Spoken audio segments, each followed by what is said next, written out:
असांजो इहो मसलो आहे, असां ग़रीब आहियो, खंड चाह वठी मोठी वञूं पिया घर। जी जी लग रखियल फ़क़ीर को टे ॼणा हथियारनि सां आया आहिनि, असां खां गाॾी खसे ग़रीबनि खां विया आहिनि।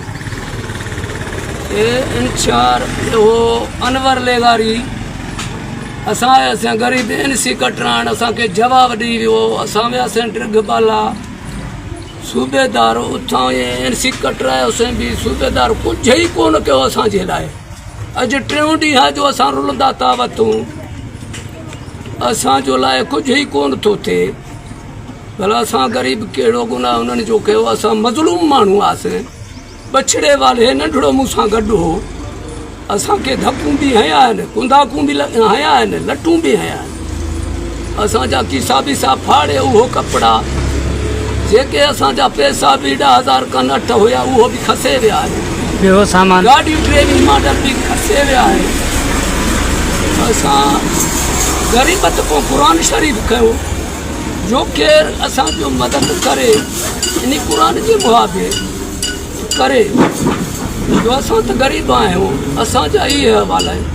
हद जो इंचार असांखे जवाबु ॾेई वियो, चई इन होटल खां वेही अनवर चयो, जी जी इन होटल में चोर वेही, अड़े तोखे ख़बर आहे चोर वेहनि था बि इन होटल ते।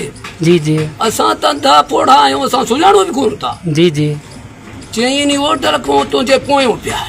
हाणे ताईं एतिरो बि हुनखे ख़बर आहे, इनसी मां कोन कटींदुसि, ॾिर्घ वञो। हाणे मां पोड़ो पंथ ॾिर्घ वञा, सही। पोइ मजबूर थी हिकिड़े माण्हू खे मां इहो 200-300 पैसा ॾिना स्कूटर वारे खे। जी जी ॾिर्घ मां वञी एनसी कटरायमि। जी जी तॾहिं हद जो सूबेदार आहे, उहो बि कुझु कोन कयो। अॼु 3 ॾींहं जी असां रुलंदा था वठूं, जे इंचार वारे खे सभु कुझु ख़बर आहे न।